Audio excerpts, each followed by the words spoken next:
अगला क्वेश्चन लेकर आते हैं। ये जो है नहीं नहीं, ओके, निर्मला जी का भी क्वेश्चन बन चुका है, तो निर्मला जी का ले लेते हैं।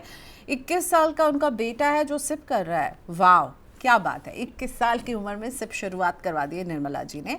अब ये सिप है पराग पारी के फ्लेक्सी कैप में 5,000, कोटक के मल्टी कैप में 5,000, वाइटो के मिड कैप में 7,500, बंधन के स्मॉल कैप में 5,000, टाटा के स्मॉल कैप में 3,000, और 30 साल का नज़रिया है।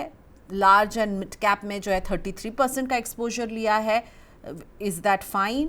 दो स्मॉल कैप नज़र आ रहे हैं, एक मिड कैप है, एक मल्टी कैप है और एक फ्लेक्सी कैप है। सो आई थिंक 30 इयर्स के टाइम हराइजन के लिए एक 21 साल के युवा का पोर्टफोलियो आपको कैसा लग रहा है? तो प्रियंका, पहले तो निर्मला जी और उनके सुपुत्र को बधाई हो, वो एक अच्छी यात्रा पे निकली हैं। मेरी थोड़ी इससे राइट वर्ड क्या बोलूं कि थोड़ा असमंजस में ये हूं कि अगर 30 साल की हमको क्लैरिटी है और 21 साल का बच्चा है, तो अर्लीस्ट गोल इज 5 6 7 साल दूर है अभी। तो आपको मिड कैप और स्मॉल कैप में रखना चाहिए, आपको फ्लेक्सी कैप और मल्टी कैप में रखने की जरूरत नहीं है। वेल शरद, मैं एक बात कहूँ, मुझे पहले ही पता था कि आप यही करने वाले हैं इनके पोर्टफोलियो में। और अभी क्यों करने प्रिडिक्टेबल वाले हो हैं, गया। क्यों करने वाले हैं ये आप एक्सप्लेन कर दीजिए। क्योंकि मैं शरद जी के साथ इतने सारे शो करती हूँ, तो मुझे आइडिया लग गया था कि शरद यही करने वाले हैं। वो तो आपके मैं स्मॉल कैप से खुश हैं, पर आपके भाई मल्टी कैप और पराग पारिक के फ्लेक्सी कैप पे कह रहे हैं कि थोड़ा इनसे दूरी रखिए, 30 साल का बहुत लंबा नजरिया तो इसीलिए। मैं एग्जांपल दे देता हूँ। ये डेटा है, हमने प्रियंका शायद एक बार आपके प्रोग्राम पे भी वो ग्राफ हमने डिस्कस किया था। हमने एक स्मॉल कैप फंड का ग्राफ लिया था। तो मैं उसके पहले भूमिका बता देता हूँ। निफ्टी का अगर आप लॉन्ग टर्म एवरेज देखेंगे 12 12.5% के आसपास आता है। ये लॉन्ग टर्म बता रहा हूँ, 20 से 25 साल का एवरेज अगर आप निकाल लेंगे। एंड मिड कैप निफ्टी का देखेंगे तो करीब 14 15% का आता है। स्मॉल कैप निफ्टी देखेंगे 18 से 19% के बीच का आता है। अगर आपका सेक्टर राइट हो तो शायद excess of 20% you can make. आप देखें कि स्मॉल कैप फंड है जो 2005 से लेकर 2026 तक का 21 साल का हमने दायरा उसका प्लांट किया था। एंड उसमें ऐसे कई टाइम फ्रेम आए, 2 3 साल फंड ने नेगेटिव रिटर्न दिया या जीरो दिया, लेकिन उसके बाद फंड ने 40% रिटर्न दिया, 50% दिया। बट 21 साल के होराइजन पे अगर आप एसआईपी कर रहे हो तो 19.5% का रिटर्न था।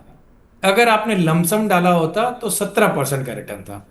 अब आप उसको कंपेयर कर लें कोई भी मिड कैप से, कोई भी लार्ज कैप से, it would have outperform. So Nirmala ji, आपने 30 साल का होराइजन लिया है।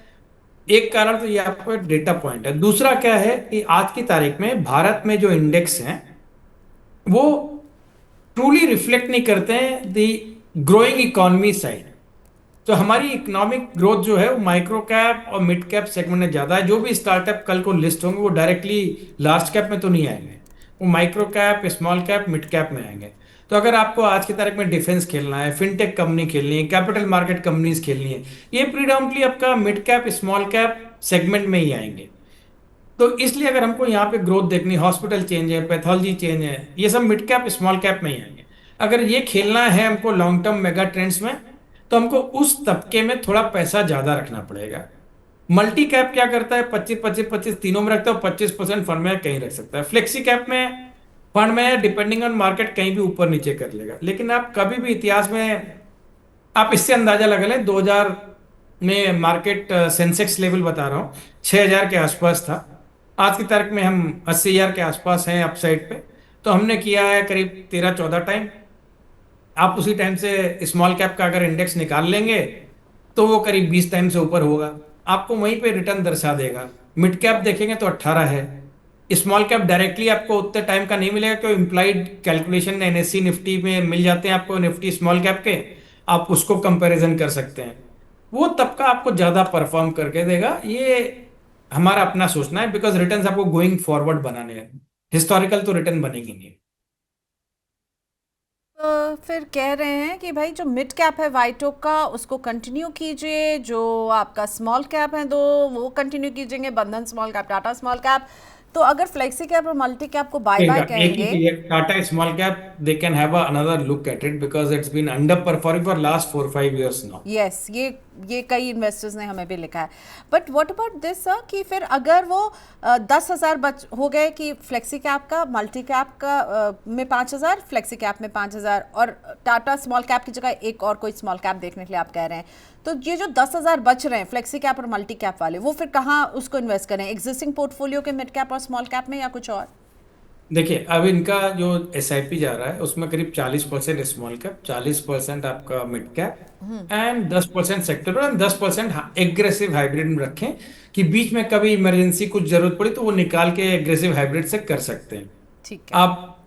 वो नॉन स्कीम्स हैं जो हम कई बार डिस्कस कर चुके हैं, वो कहीं भी सेलेक्ट कर लें, वो सारे वैसे ही परफॉर्म करेंगे। बट मेरा अपने फेवरेट स्मॉल कैप में बंधन, ग्रो, टू एन एक्सटेंट आपका डीएसपी स्मॉल कैप, ये तीन स्मॉल कैप में से आप ले लें। मिड कैप आपको लेना है, वाइटो का आपके पास है ही अच्छा फंड है, आपके पास एचडीएफसी मिड कैप ले सकते हैं, Kotak mid cap, Motilal mid cap, Nippon का ग्रोथ, ये पांच में कोई सेलेक्ट कर लें।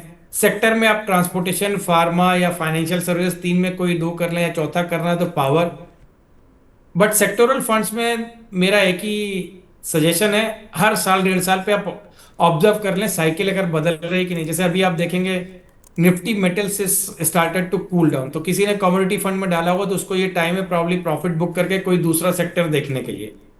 तो अगर आप देखेंगे पिछले 1-1.5 महीने से फार्मा चल रहा है, ऑयल इज कूल्ड ऑफ, तो पेंट्स कंपनी या केमिकल कंपनीज चलेंगी। वो सेक्टरल फंड में वो थोड़ा ऑब्जर्वेशन आपको करना पड़ेगा।